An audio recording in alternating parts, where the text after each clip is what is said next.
We will start with call to order and pledge allegiance.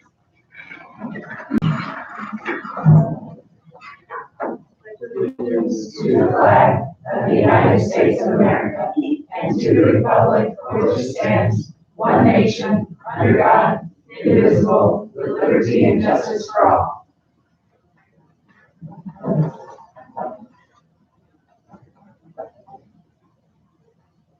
Thank you.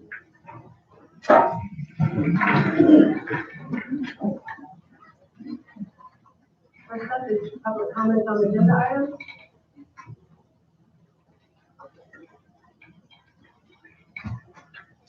Next, we have correspondence to the board. Thank you for the 2 pretty plants from the coaches in Board of Education. That's from Ron and Elaine Shimmerman. Dear school board, thank you for your continued support of our band and vocal music programs at our schools. Thank you for also allowing our program, the Music Boosters, to continue to work with our students and teachers. The new marching uniforms and flag uniforms look great. Thank you, the Caden Music Boosters.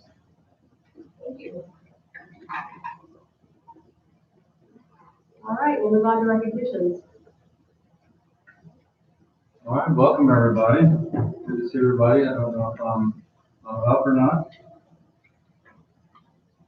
So tonight we'd like to start with our phenomenal Panthers, and we have our non-master girls tennis team here. These are the 8-0 MRBC East Conference champions. I think that deserves a big round of applause.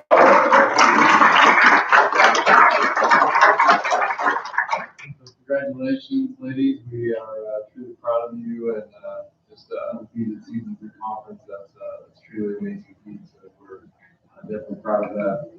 Just a couple of highlights for them. The non-master girls tennis in the MRBC in the tournament results, they were tied 3rd place overall with Harrisonville with 26 points. In that tournament, number 1 doubles team, Ella Conrad and Chloe McDonald, in 1st place. Congratulations. Our number 2 tennis team, our doubles team, Rebecca Birch and Madison Eccleston, took 2nd place. In singles, Ella Conrad, our number 1, took 2nd place. Our number 2, Rebecca Birch, took 4th place. Our number 3, Chloe McDonald, took 3rd place. Our number 4, Madison Eccleston, took 2nd place. And our number 5, Fallon Turner, took 3rd place.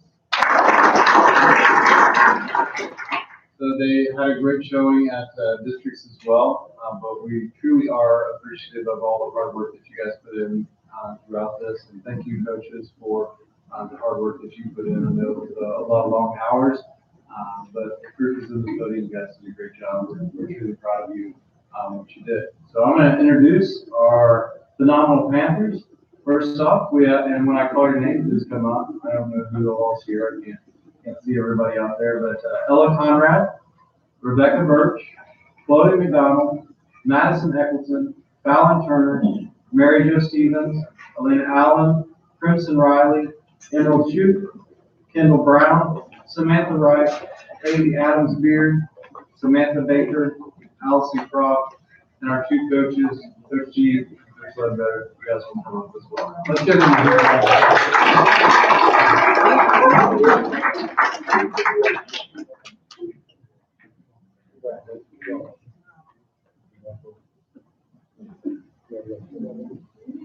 Congratulations. Nice job. Congratulations.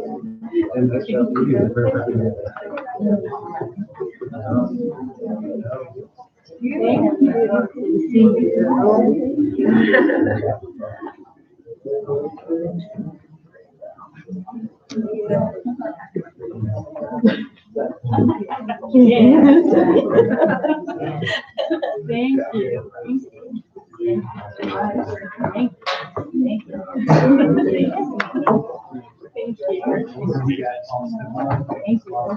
Thank you. Hey guys, I do have a couple for you, but there's a lot of you. I didn't want to take up You guys are falling behind. We'll do Go.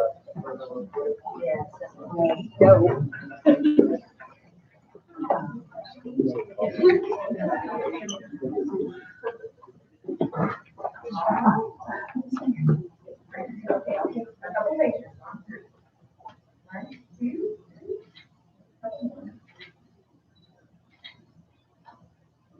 All right, MRVC champion.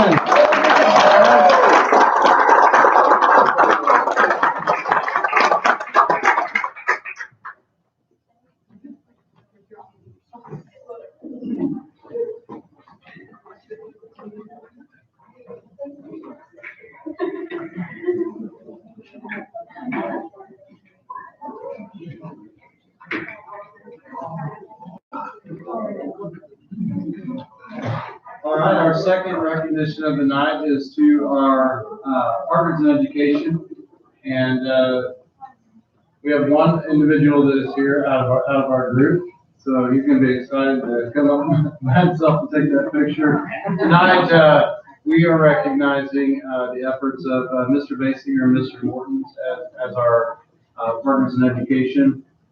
Truly, these guys shined when it came to our homecoming. And Mr. Basinger and Mr. Morton are teachers, obviously, at Non-Western High School, and they also serve as student senate sponsors. Tonight, we're highlighting the recent work and planning of a successful homecoming week, along with the hard work from their student senate officers and members. Homecoming, obviously, is well known. It's our fall tradition, and our community really comes together to celebrate our school and to show our school spirit. We can all relate to the time and energy that's required to pull off this event. And Mr. Basinger and Mr. Morton had a full plate of several activities that were going on, as well as a full plate of teaching activities that they were taking care of as well.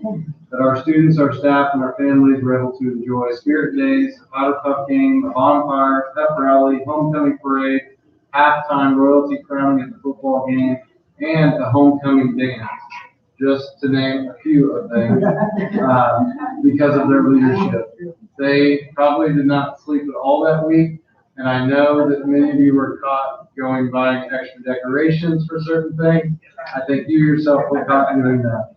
So on behalf of the school district and the non-Munster community, we truly thank you both for your enthusiasm and the time that you invested to make homecoming so memorable for our students.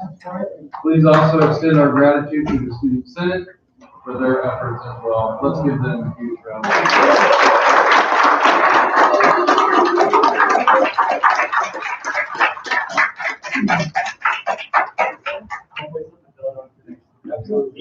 Well done.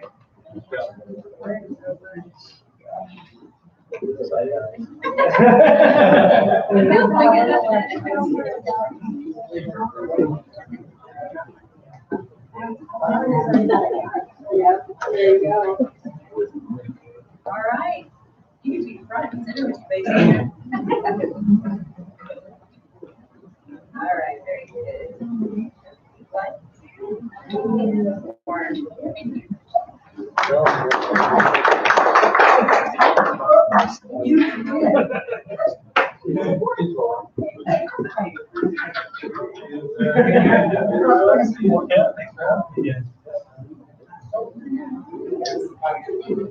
Thank you.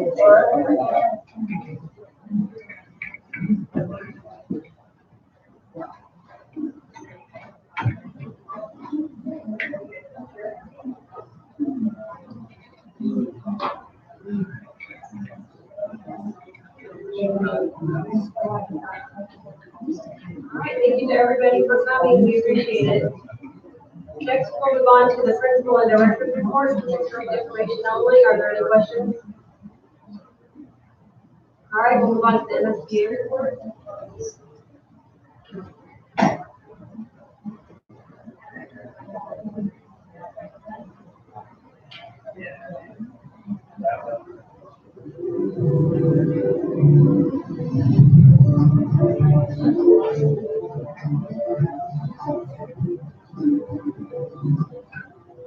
Hello, everyone, and welcome to the Missouri School Boards Association Board Report for the month of October.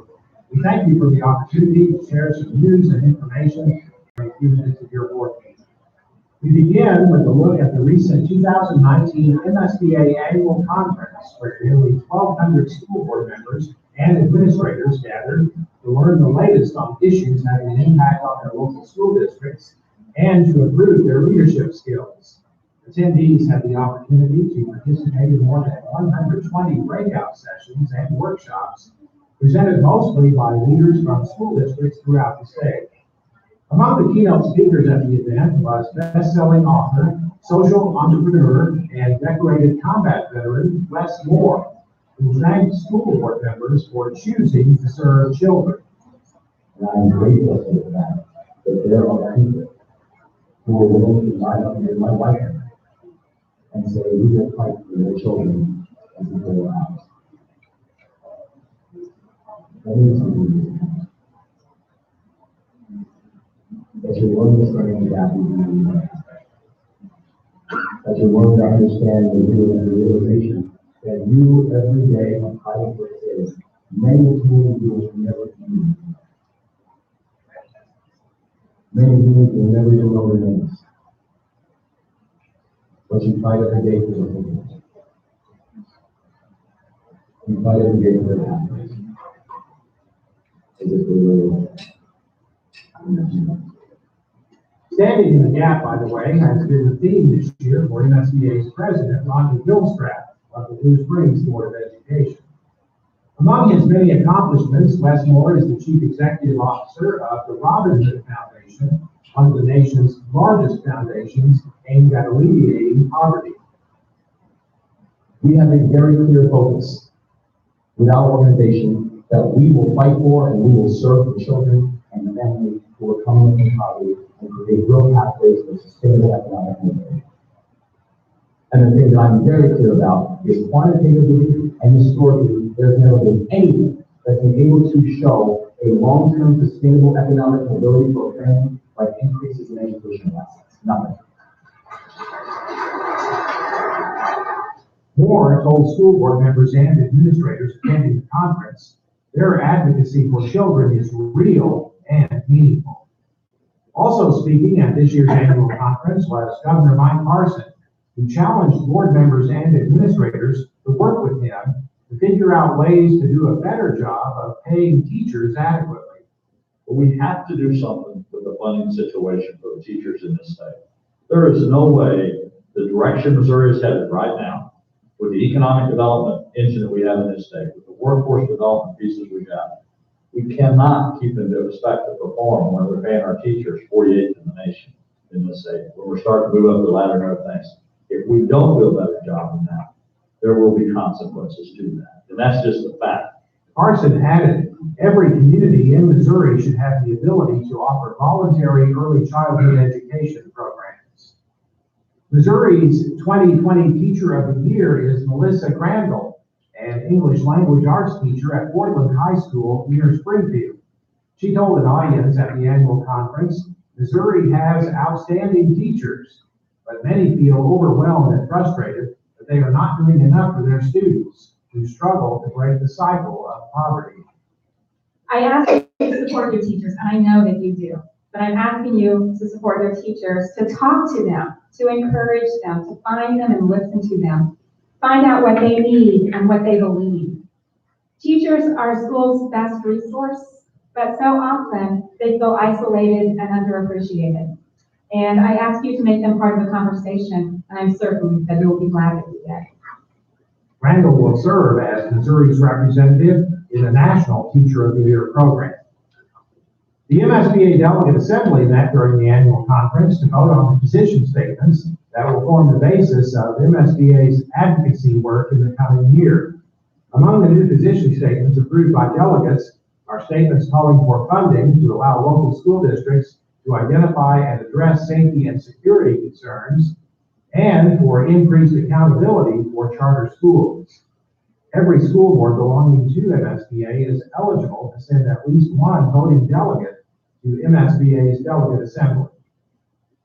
One of the highlights of this year's annual conference was the Student Showcase, where students from 22 school districts were on hand to demonstrate skills gained through innovative programs offered in their districts. School board members and administrators had the opportunity to meet with the students and have them explain the unique programs offered by their school districts. The MSBA Annual Conference, in cooperation with the Missouri Association of School Administrators, is on the move. MSBA President Rhonda Gilstrap announced at this year's event the decision by the MSBA Board of Directors to move the 2020 Annual Conference from the Lake of the Ozarks to Kansas City. The 2020 Annual Conference will be held from September 24th to 27th. You'll be receiving more information about the new location of the annual conference in the coming weeks. That's it for this month's edition of the MSBA Board Report. Thanks for allowing us to have some time at your board meeting, and so long from Columbia.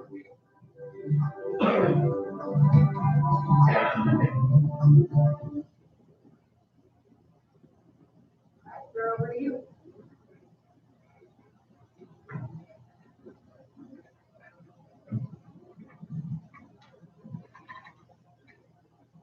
Again, good evening, everyone, and happy Wednesday. Just want to jump right in at this memo. Navajo Panther football team is 6-0. Unfortunately, we lost a rough one to Higginsville last week. They know they got away from Panther Stadium with a lucky win, but then into Richmond and then Holden to round out the regular season. Going really well. I think our softball team is off. Are they on a 7 or 8 win streak, something like that? So they're doing well. We just started obviously tennis, but things are going pretty well, and certainly those successful athletic teams keep spirits high. So we're excited about how the year has started off in athletics. The first quarter of the year is in the books. Teachers will participate in, we had our PD day on Monday during the base down day for Columbus Day, and then we roll into parent teacher conferences next week, and then we'll have that Friday off. So it's hard to believe, but the year is rolling right along. Last month, brought some travel for me. I was out for the Nathan's Fall Conference in DC. I am pleased to say that we secured support for an increase in impact aid funding in both the House and Senate, $50 million increase in basic support and $2 million increase in federal lands. This year, we also maintained the $40 million Department of Defense impact aid basic support and $10 million for Department of Defense support for high-need students. So that increase was the second year that we received the increase on the federal impact aid, and then on the DoD impact aid, we had a significant increase last year that we maintained. So overall, it was a good advocacy year this year for impact aid. During that trip, I also addressed the Association of Defense Communities 2019 Leadership Summit to share our story about our partnership with Wyman Air Force Base. So that went really well, and we're glad to share the story of our teachers and students. Similarly, I traveled last week back to DC for some additional meetings. Was able to meet with several members of the chief of staff of the Air Force Leader Group to talk about the Navajo Public Schools Innovation Campus Strategy. I took a day to complete the follow-up visits with Senator Blunt's office staff, Holly's staff, and Hartzler's staff, and also attended a day-long meeting with Minot's Task Force 21, which is Nuclear Assurance and Deterrence Group. I was also able to meet with several folks with Navajo ties, some former installation commanders, and I was pleased that there's a high level of awareness of our partnership here and what's going on. And I reminded all of them that we're excited about where we are, but we definitely want to continue to get better. The trip wrapped up with a visit to the Pentagon, and that went very well. Again, some good sharing of stories and kind of looking at what's going on in Navajo with the eye on scalability and replicability in other areas. The next round of classroom security devices are on site and waiting to be installed. We also have additional devices en route. By the end of this year, we expect to have made significant progress in the areas of school safety and specifically the secure in place capabilities for our classrooms. Overall, the first quarter of the year has gone smoothly, and we look forward to carrying that momentum forward into the holidays. This weather holds, hopefully we'll get through the semester without any outdates. Enrollment for the month ending, Navajo Elementary 427 with a 96.25% attendance. Navajo Middle School 354, 96.71%. Nutsler High School, 418, 96.32. Whiteman Elementary, 441 with 95.96. For a disparate total enrollment of 1640, 96.31% attendance. And it looks like Nutsler Middle School came out as a high score. Back in the game. Don't call it a comeback, right? So keep up the good work, and we really like those 97s across the board last month, so you guys keep encouraging great attendance. Balances all funds for month ending September 30th, 19, 15,586,146. Revenues to date, $3,226,310 at 17.4% anticipated. Expenditures, $3,055,913, which is 16.7% of the budget. That concludes my report. Thanks, sir. All right, moving on to the consent agenda. I need an approval of the consent agenda. Make a motion to approve the consent. All those in favor? Aye. Moving down under new business. First, approval of bills for board. I need a motion to approve the bills as presented. I make a motion to approve the bills as presented. Second motion. All those in favor? Aye. And next we have, board member required training, which is a new requirement.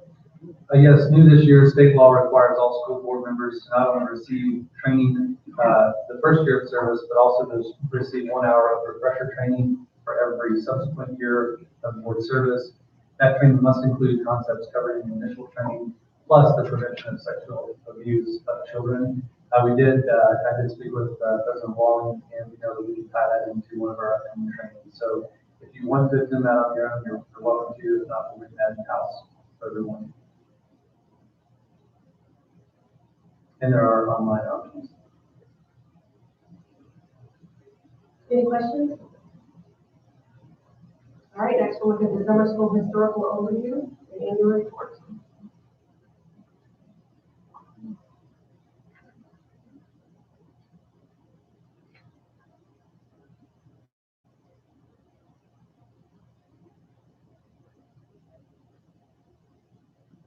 Having some technical difficulties, hang with me for a second.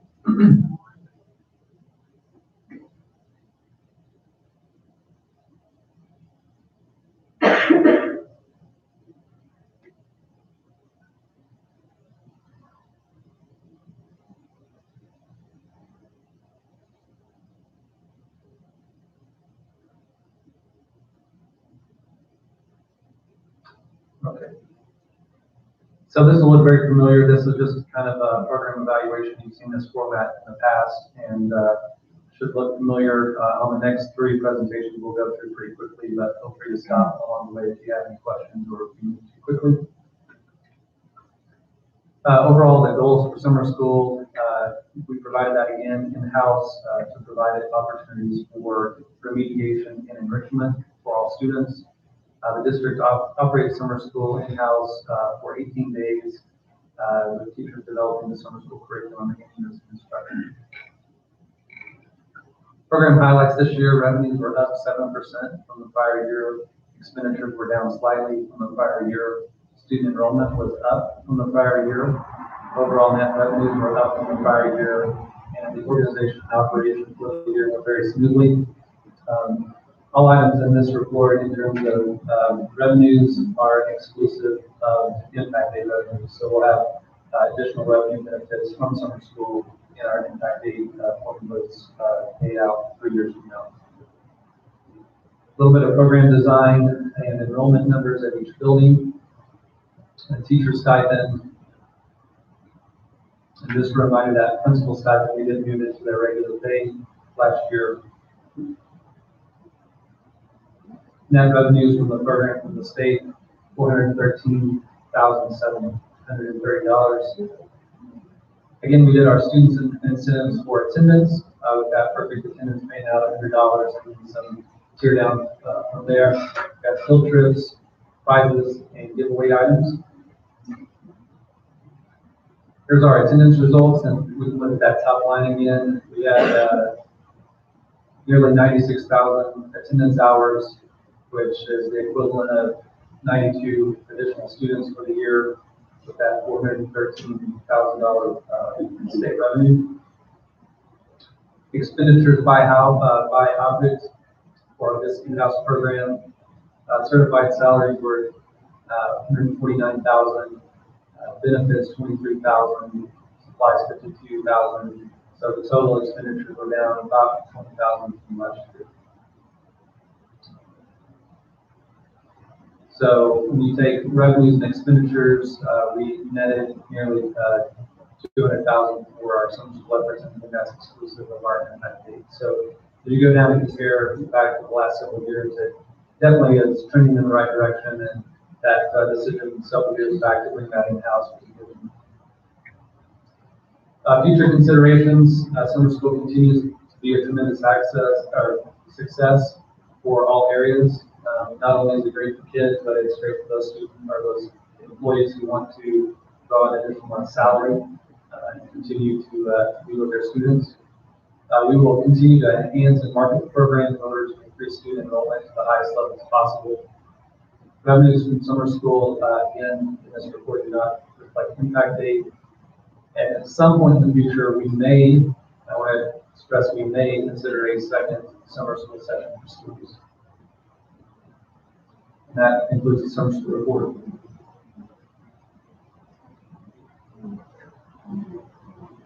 All right, next we'll do the transportation historical review and annual report.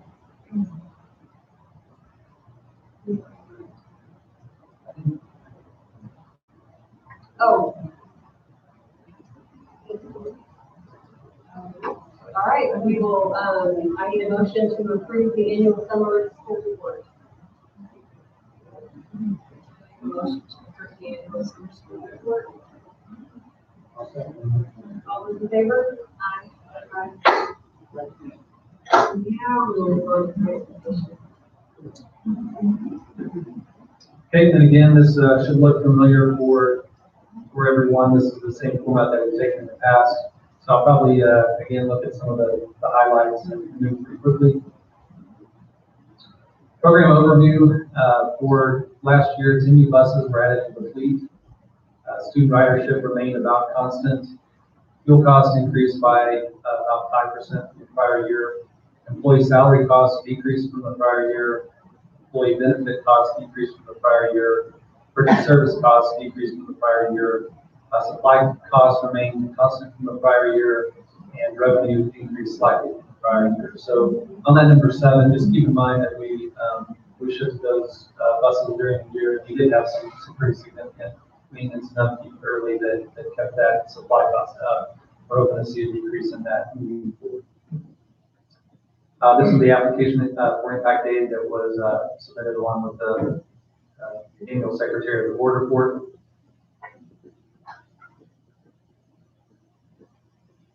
Fleet overview.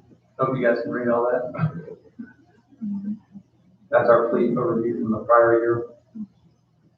Facility overview is the same. We're pulling in just short of $2,000 on depreciation funds for our facility.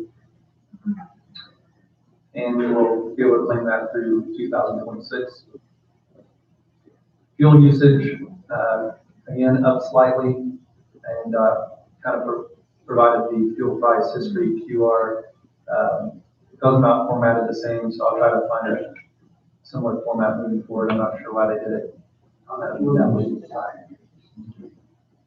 On the fuel usage side of it, do you see a significant change in the fact that now provide transportation for summers? We had always done summer school for the last several years. We did the transportation in-house, but keep in mind all the added programs. We're taking lots of trips and lots of competitions. So that's we'll continue to see that sneak up most likely. Total expenditures for 17 broke it down, 18 broke it down, 19 broke it down, and then that's all captured here on this table. You can see where our certified salaries were down slightly. non-certified down slightly. Keep in mind, on this certified, that is the portion of administrative salaries that we can bill to transportation.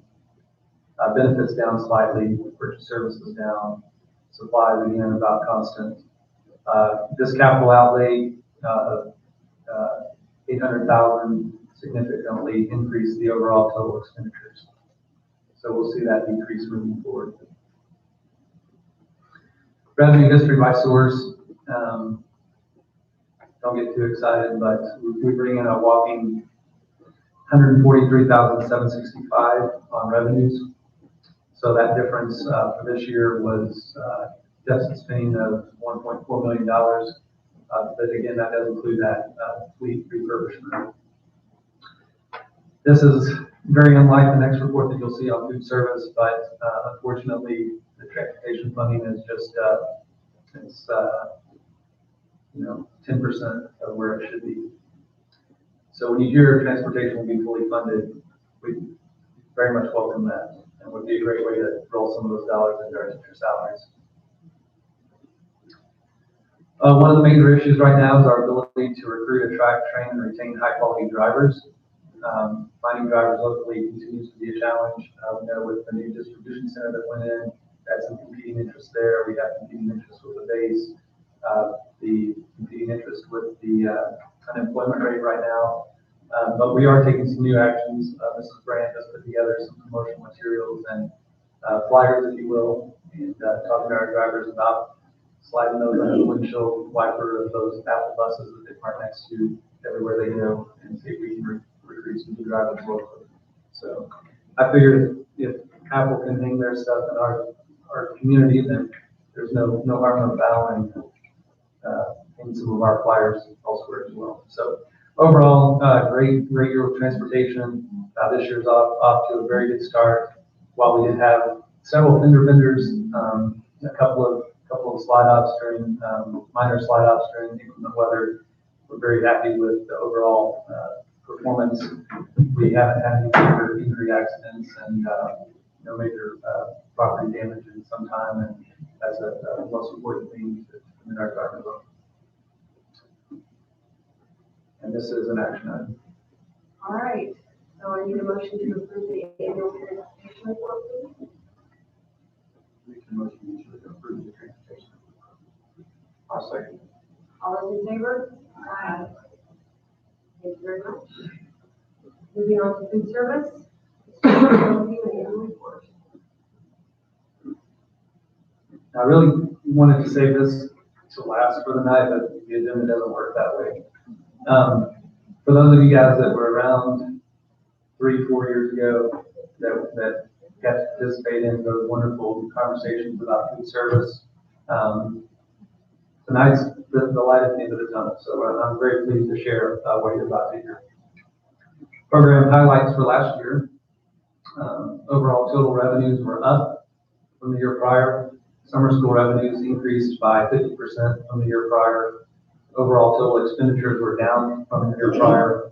Deficit spending was cut to $15,221, making this a top 3 year since the new millennium. So going on 20 years, top 3 year, and I want to preface that by saying the only 2 other years that were in this neighborhood is when we outsourced, and that was not providing benefits to our employees and different working conditions. So I am very pleased. This was very unexpected, but we're very, very excited about what happened with our food service program, especially on the expenses and revenue side. Participation numbers and percents were up from the year prior. Our per meal food costs were down from the prior year, and our per meal employee costs were down from the prior year. We have the same goals. We're getting better results. We're excited about that. And we did share this with our admin team earlier this week and commended Ms. Sager for her great leadership, but also for Mr. Coron and Mrs. Frieden, who worked hard on that summer program to really bring in that additional revenue that balanced out that bottom line. So it's a team effort for our administrators. We thank them for encouraging throughout their faculties that participation with our students. And at the end of the day, we're getting more nutrition into to power our students' brains. So we're very excited about that. Staffing, we have a staff of 14 FTE, which is about 3 people per kitchen plus support. Again, you can look at our revenues. Across the board, we were up on our local program, up on local non-program, down slightly on state. Federal lunch was pretty consistent. Federal breakfast was up just a little bit. And then there was that summer department health revenues that went up to nearly $77,000 that really brought that total revenue line item up to just over $700,000. Likewise, with our expenditures, you can see salary costs were down, benefits costs were down, purchase service costs were down significantly. Remember, that was that wind out of that OPA contract. Supply costs were up just a little bit, and capital outlay was down just a little bit. So total outlay for expenditures went down from $780,000 to $718,000 last year. Revenues and expenditures, again, with that history, we're really excited to see that deficit spending diminish. We do know, just looking at this year, we do know we have some capital outlay costs that are coming up, but that notwithstanding, we should have another good year.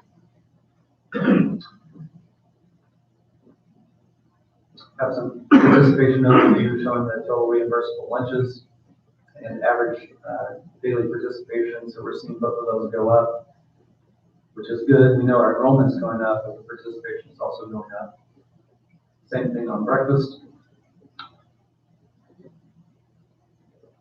And then this is where we did that food cost as a function of reimbursable meal. That cost went down slightly. And then same thing on the employee cost. We still have the same legislation, operating under the same rules. On, it's going to be somewhere around 53. I think 53 as a whole. So we wish it was actually just a little bit higher, but that's just short of some targets for some additional funding, but over half.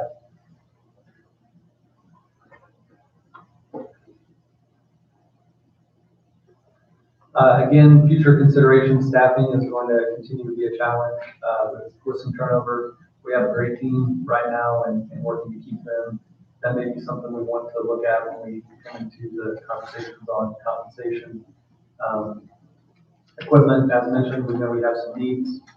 One of the things we're really looking at right now is a centralized refrigerator freezer that would help us out for our high school location as well as the district. And then coding, a significant, and this is new, but I wanted to kind of have this listed. A significant portion of members of our custodial staff spend their day in the cafeteria, and that has not been coded to food service in the past. It may be something that we want to code to food service in the future, but if we do that, just keep in mind that will change the way those expenditures look historically. So I think we can code it either way, but it's something that I wanted to bring up. So when you take in breakfast and lunch, that's a big portion of so many of our custodial staff.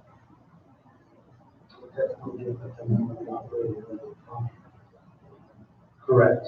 That has remained consistent, but if we happen to change the coding or we're required to change that coding, that may change what it looks like on the historical data. So just a FYI, in case that comes up.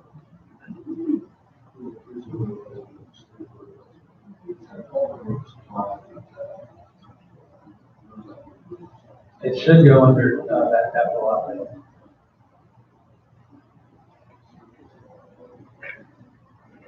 And that's it. So again, we have a kind of a celebration that's being planned for our staff, but if you guys get a chance to put your heads in and give a thumbs up to our team, I know they would appreciate it. They're not only are they doing a great job, but it's just it's always great to walk through the kitchens. It's a very welcoming place, and not just for adults, but for kids. So Well done, Board of Education, on that decision. I think we'll continue to see that trend going forward.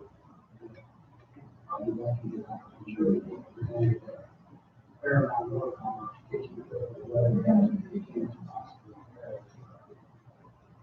He does. Absolutely.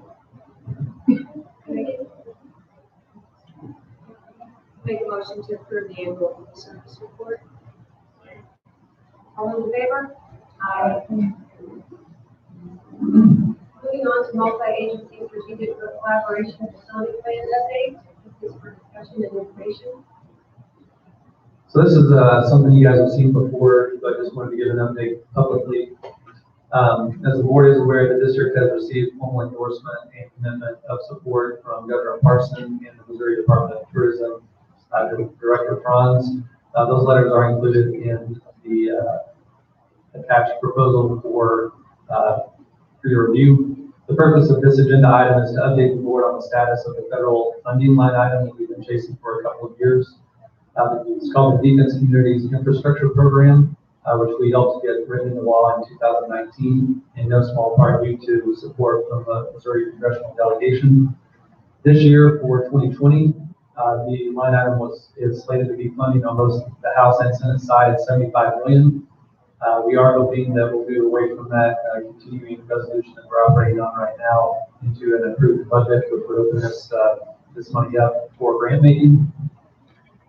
Once appropriated, the fund should move to the Office of Economic Adjustment for grant making or some other grant making entity. We are hoping that it does land with OEA. As mentioned in my report, I've made a couple of trips out to DC to talk specifically about this funding. We're definitely hoping to have a very good shot at this, or at least get on the list at a high enough place that this comes to fruition in the next couple of years. Based on the work of the last 3 years, I think our district is positioned very favorably to be considered for this funding. And right now we're in kind of a holding status to closely monitor if the budget gets approved, if that money goes into the Office of Economic Adjustment, and specifically if there will be any discussion over the awarding criteria. So we're excited about where we are and hope to have an opportunity to get access to that federal funding. I appreciate the ongoing support from the Board of Education and many inside the school and throughout our community on this conceptual idea. A couple of things to look at here.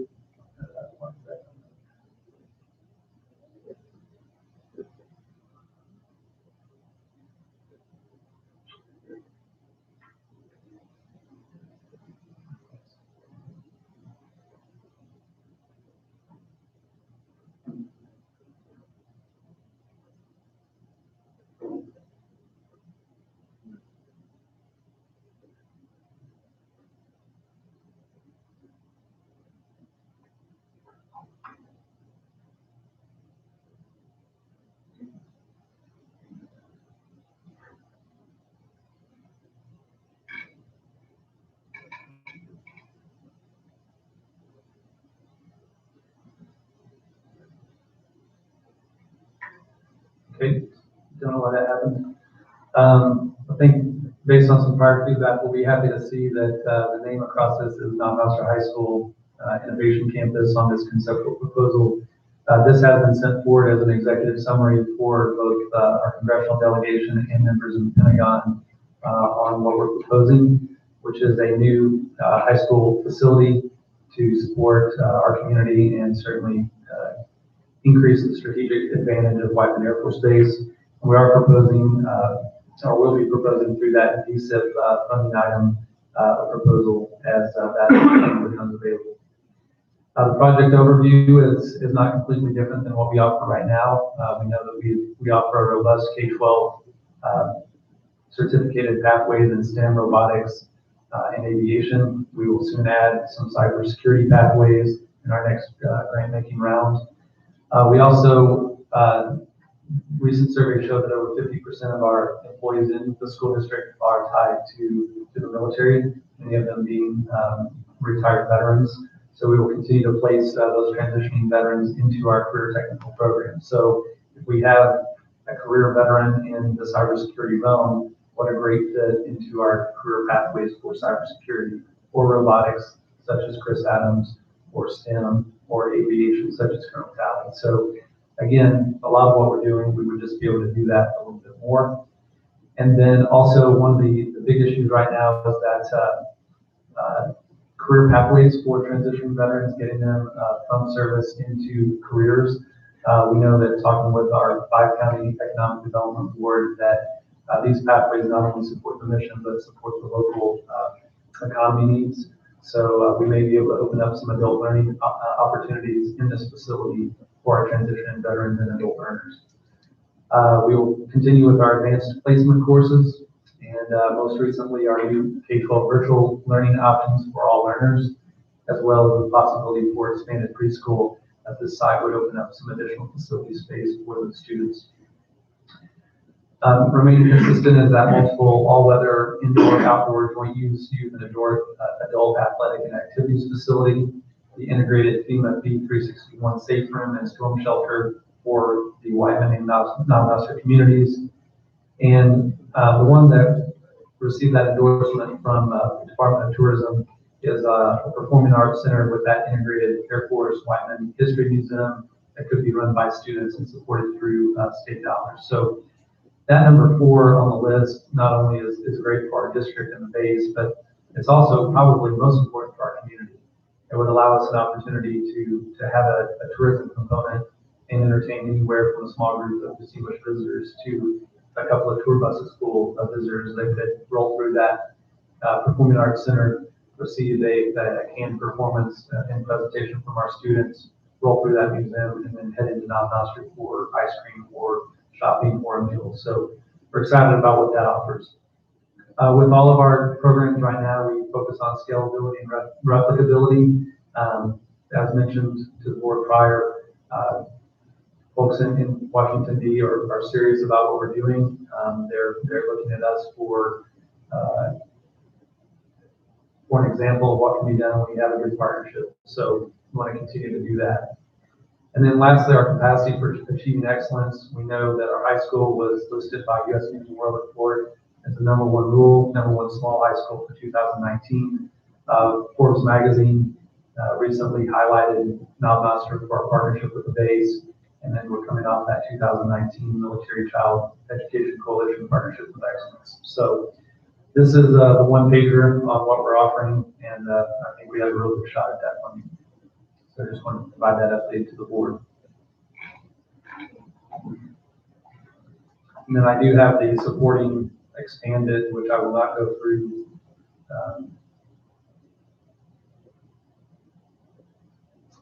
Expanded presentation that goes over in detail this proposal.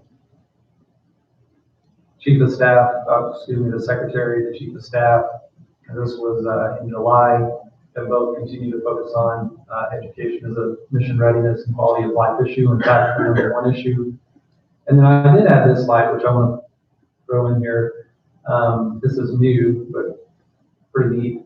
This was from the end of September on Association of Business Communities' most read articles. You can see that robotics team V2 cockpit switch cover story is their second most read article for the entire nation. So we're excited about that, and just wanted to timestamp that here with General Hyden's promotion. So if you have any questions, please let me know. We'll continue to try to stay in the pole position on that funding. Okay, are there any questions or comments?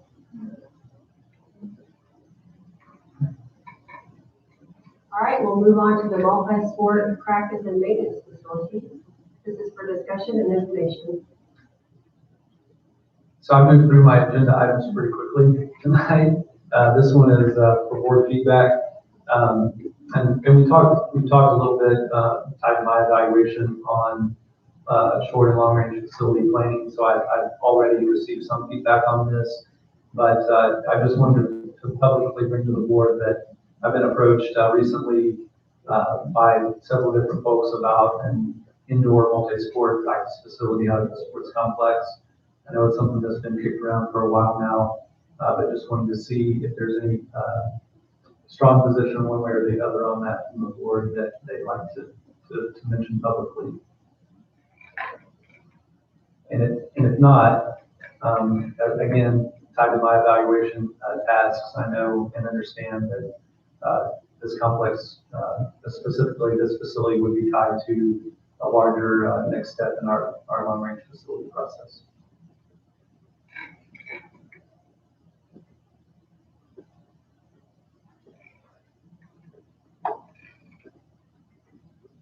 Do we have any questions or resolutions?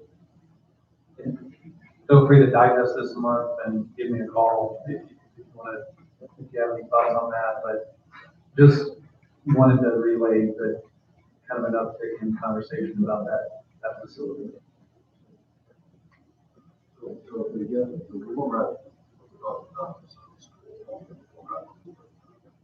Just get all that in mind.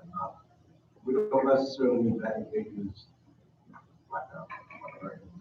I mean, if you're gonna build a facility for sports, all sports will be able to.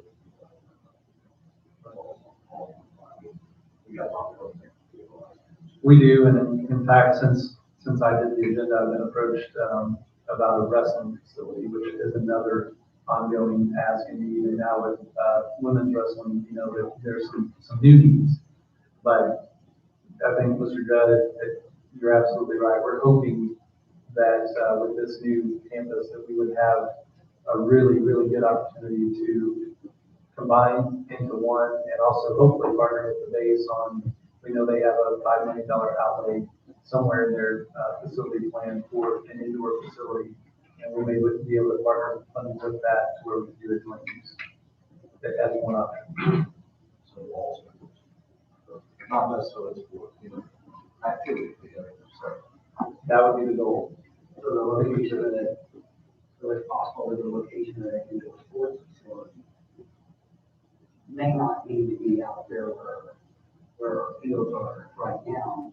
I mean, given an inclement weather or something like that, it could be located close to the campus. I don't know. I'm just throwing an idea. Correct. We, all options right now, and I think it's like the Performing Arts Center or like that, you know, the 7-lane track or the stadium. I think we need to listen to those ideas and keep them in mind. And if we feel like now is the time, then we do it.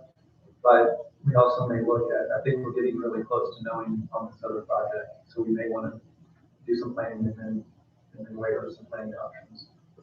But I think that's a board decision to give me some guidance on. Right now, it's just information.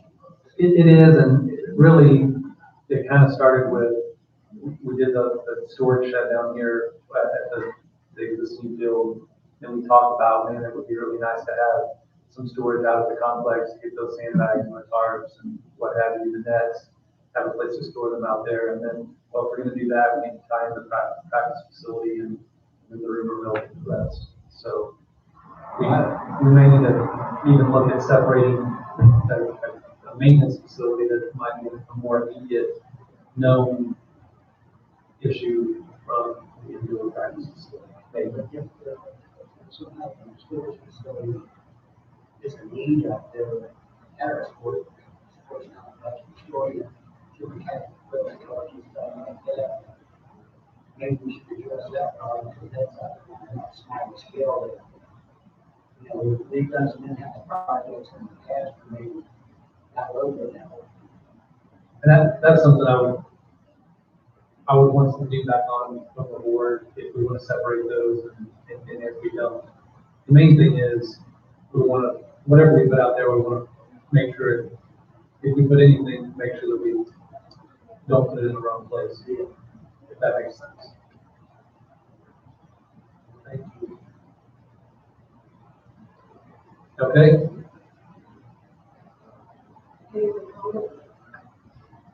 I do think we are lacking for practice space for softball and baseball team. I believe they are able to practice anywhere close indoors.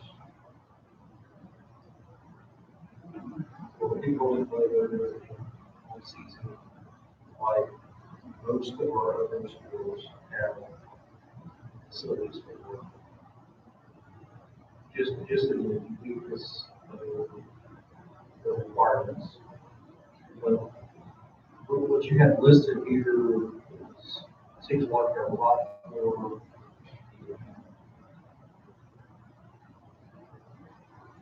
users of the facility than what,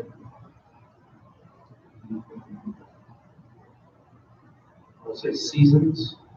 They seem a little relaxed on them, and might not make sense to all of this.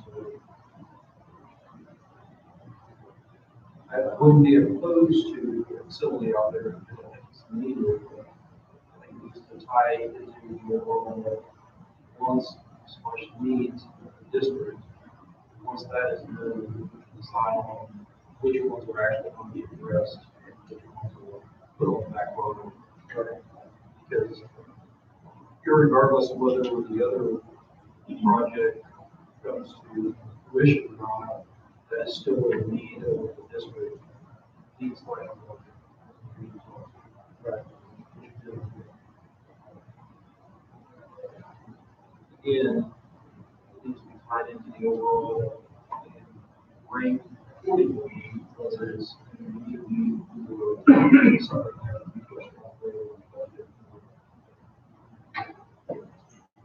That makes sense, and I did have robotics mentioned in here, and the reason that's mentioned is their practice space, which is that full field layout, was a property that the base had access to, they lost, or there's been some type of transaction there, so their facility, practice facility is kind of up in the air right now, which is going to be more of an emergency, but we'll sort that out.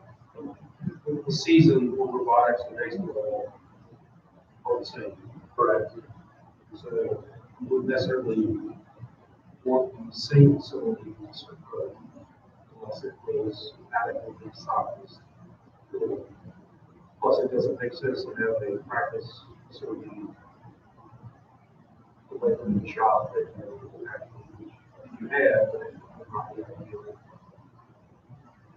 Yeah, I think in anything we do, we gotta look at the flexibility and ability of the space and try to make it as multifunctional as we can. And that was the thing.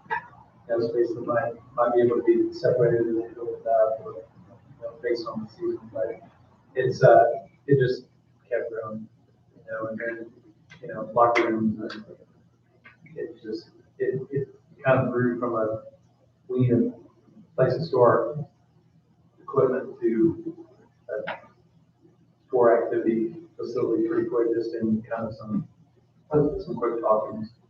I also, I don't think it's smart to put 3 or 4 small facilities when either one would be more functional, look better, and serve the overall maintenance longevity is cheaper in the longer period.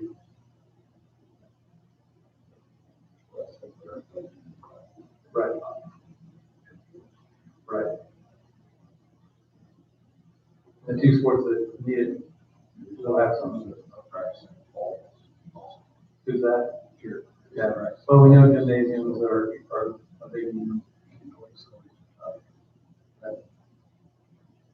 Well, hopefully the next 12 years will shed some light on our path forward. And again, I know some feedback from the board will be taking some next steps on our facility plan. Hopefully the timing will be right. So just to be clear, this is not something that you're looking to do in the 1 to 2 year range and in the longer. This facility, Yeah. I think we have a real good chance at doing something in that time frame. I mean, it's our capacity is so different. We have two probabilities or possibilities for a way forward. One of which has our known capacity with our local funding support. Then we have a completely different, much deeper, broader path if we can secure that outside funding. If we secure that outside funding, I think we have the capacity to do most, if not all, of what was mentioned, and also open some of those opportunities for our installation needs as well, and essentially get a lot more for both agencies by combining those efforts. So we'll see if that's a possibility. And if it's not, then we'll know that as well. But we do know, I mean, it's our maybe convenient or ironic that the base is looking for that new facility just like we are. And we may very well find a way to work with that. And I know they can't drop all our kids on base every day, so they'll have to be off base, so I have to go through the gate. But close, maybe close enough that it works. All right, are there any more questions or comments? All right, moving on, we've got the Kansas Stadium GMAC. Yeah, this is just a correction from last month's discussion. I misspoke when I talked about the GMAX testing. I think my comment was that there was an area of the field that didn't meet the specifications until after it was received the maintenance. That was an inaccurate, misunderstood statement. I went back and did some more checking. Everywhere tested on the field met within the parameters of the GMAX. The part that got the treatment was the area that scored the lowest or needed the most preventative maintenance. So that negated the conversation about going back and retesting to make sure that all areas met code. So I just misunderstood that when I relayed that to you, and just wanted to clarify that and say that at no time was any part of the field out of specification, and then after that treatment, all areas of the field were beyond specification and in much better area, or much better condition for the season in all areas. So, sorry about that. I knew that the field after that process was in good shape. What I didn't understand is that it was already in good shape before the process. So I hope that helps clarify what happened on that. All right, last but not least, we have the Whiteman Elementary parking lot reconstruction and services proposal. This is for information. I did do some additional additions today. I had some feedback from a board member. I had the meeting just with some additional questions. What we were looking at before with that $4,800 line item was some pre-construction services, which, as I understand it, is from construction. It would allow us to specify the bid and prepare that document to be sent out for bid. Based on that board feedback, I did go and kind of reevaluate that over the last couple of months. And really, we definitely can go in a different direction on that with using Insight Design, our current architectural engineering group that's been working with the district to come in and do the full specifications and find us a way forward. Or we can go back out and take a new request for qualifications for an AE team to come in and do those services. And then once we have that set, then we can decide whether we want to go forward with the construction management, construction manager at risk, or design build. And one of the huge benefits of the board we have is we have a couple of people that this is 100% inside their wheelhouse with Mr. Bolton and Mrs. Walling. So any and all guidance on that towards how we want to go forward is very welcome. Mr. Bolton did send some questions on requesting that the policies that would guide this process be provided in terms of moving forward on that construction contract. I have included those policies here in this agenda item. And then I also included the administrative procedures, FEF, AP1, and AP2 that would provide guidance on moving forward on those approaches. Cost for the project, we don't know. We know that the parking lot's in pretty bad shape. We do know that building and other locations on site, when we go in to resurface that, has required reestablishment of the subbase because of issues that are found. We did prior talk about the roof drains and where they're draining. Do you believe that those are draining into underground drainage? We need to vet that out, but first look appears that that's going on. We know we have some surface drainage issues that will either have to be put down underground or could be addressed by the grade of what happens on the project. So I was hoping that it would be, reasonably affordable. It sounds like I should probably anticipate it being a lot more complicated, given that sub-base issue. One of the reasons that I've kind of held on this project for a little bit is we know that our White Elementary is on the funding line item for public schools on military installations. They came out and did that assessment, I want to say 2 years ago, if not more, around 2 years ago. They've done that coding now, and we're not really near the top of that list. I think there's about 100 million that is available, and we're down the list, so it's going to be several rounds before we're even close to being a recipient of that. The good news is we're on the list, but the bad news is it's going to be a while. So we need to go ahead and take action on this, and I was thinking we might sit on this and use that as matching funds for that project, but that doesn't look like that's going to happen. So costs are unknown until we get that assessment in, and in terms of recommendation, I would definitely open up for any feedback now or one-on-one on how you guys feel would be the best way forward. And then specifically, probably most urgently is, do we want to work with Insight, or do we want to go through the RFP process again to establish a different AE team?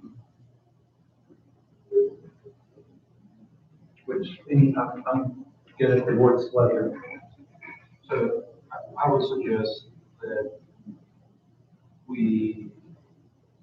either go through Insight or go find a civil, go directly to a civil engineer to assess the workable, because architects have basically no,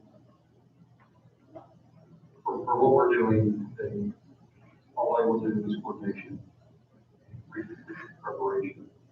So, there's a time and place, but I don't know that the size of this project would be for this wasn't. Not talking about so working on develop a set of requirements. Personally, I would like to see a fully designed parking lot, go out with plans and specs, some flavor of those. This project is too small for design build, and going through a 2-step or a 3-step process is cumbersome for contractors. It's very costly for them, and for us to pay stipends to unsuccessful ones on such a small project. If I read that House bill correctly, you pay small stipends, very small. In that, I think it would be prudent to find out the amount of parking and the layout is adequate for the facility that we have. I can tell you everywhere else, it seems like parking is lacking. Especially when we are trying to engage parents more in special events and things like that. It is a deterrent when those things are held that they don't have capacity to work in a safe manner and adequate. Parking on the streets 2 or 3 blocks away, to me, does not seem adequate. But we have the resources to fully correct the problem. We have to define the problem first. I'm not saying to designed to max capacity, but let's say there's a mixture of, you have to 75% solution. At least identify it and recognize the possibility of the rest.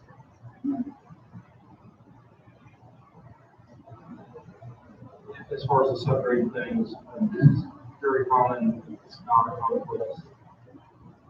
A couple different ways that parking lots are constructed on base, either by modification or increased sub-base and base. And it's not complicated. I could probably get sewer borings a lot away when we go to CDC. They're all be very similar. Almost all the sewer borings are similar, regardless of where you are, unless you did a pocket of construction debris or demolition that was not happening in the past. Those are my thoughts.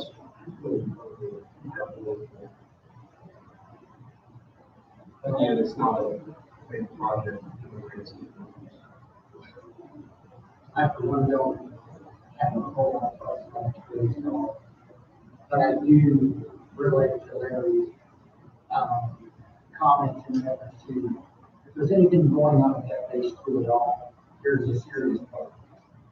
I mean, even during the normal school day, you know, it doesn't seem like there's a lot of additional spots to be found in it. So the idea of possibly getting onto that parking lot for the, you know, school events, open houses, and stuff like that. If we're gonna redo that parking lot, now may be the time to look at that. You know, the only thing that has been added on to since it was previously built, I don't know if it's a parking lot growing since. So other than you don't have to do a parking lot, that's really good.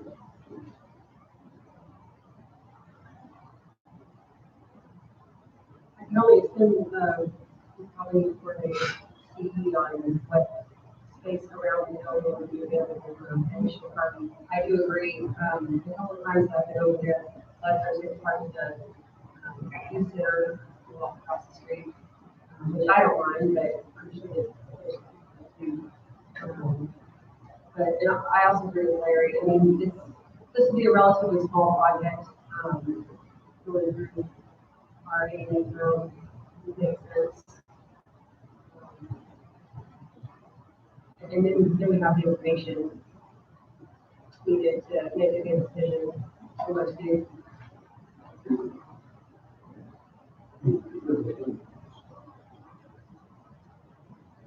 I have no problem with somebody like that come in, somewhat like, you know, you presented in the past. That would definitely, as I understand it, be within the scope of our relationship with them. Currently, would say that a significant amount of time and effort from the board in selecting a different firm. So I would be happy with that. Unless there's any objection from the board, I can move forward with that direction. One huge advantage that Whiten have that we don't have at our other buildings, frankly, in all areas is sidewalk throughout that base community. So when we look at this project, if we look at expansion and all of our parking needs with an eye on equity for all buildings, and we need to think, you know, consider what we do there and how that might affect what we do other places. And I know we've talked about that. But we have two temporary parking lots right outside our biggest population hub every day for arrival and dismissal, and especially in the afternoon where we makeshift parking lots out of two roads. So, and those solutions would be a lot more difficult than this one. So, I will look at that expansion, and I'm sure that architects will know what that coding is on the 75%. and we'll bring back, updates to the board, a proposal for approval on moving forward. Looks like we would have some space here. I don't know, you mentioned that, I didn't know what that was, but I assume they'll know what that is. You said 75. You said not to. Oh, do it all. All I'm saying is, if your max number of cars is 500, don't necessarily design for the peak, but you design for 75% of your peak or things that make the most sense. That is just an arbitrary number thrown out. Not there's no science or anything behind that. Just what I'm saying is, you don't make sure there's a parking spot for every individual. What I'm saying is, do we need 20 to 30 extra? How many additional parking spots would we need? Okay. Well, I don't think, and Ms. Stewart's here to correct me, but I don't know that it's the daily parking capacity as much as the traffic flow. And part of one of the other things that will be considered with this is back, I think in 11, 12, 13, we discontinued busing from the north side of Spirit to Whiteman Elementary, and I know that issue has come back up. So there's a high probability that at some point in the near future, we will add or expand a route, an existing route, to service all of this area of housing for Whiteman, which would decrease that traffic flow demand. But frankly, I mean, you can just look at this on satellite and see that traffic flow for parent pickup must have been designed by, it wasn't Boeing or something, or it wasn't designed by Northrop, right? So anyway, we'll look at that and figure that out. Definitely, if it's not designed by a very infrastructure job. That's what I meant to say. So we'll take a look at that, and I appreciate the board for giving me direction to work with Insight to get that done.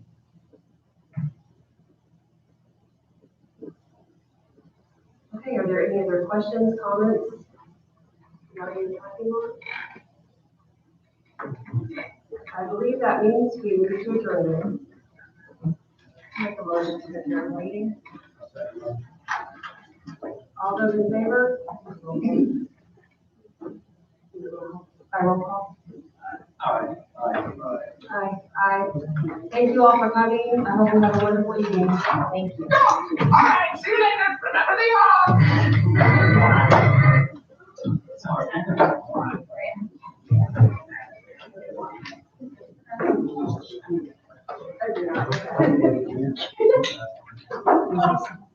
I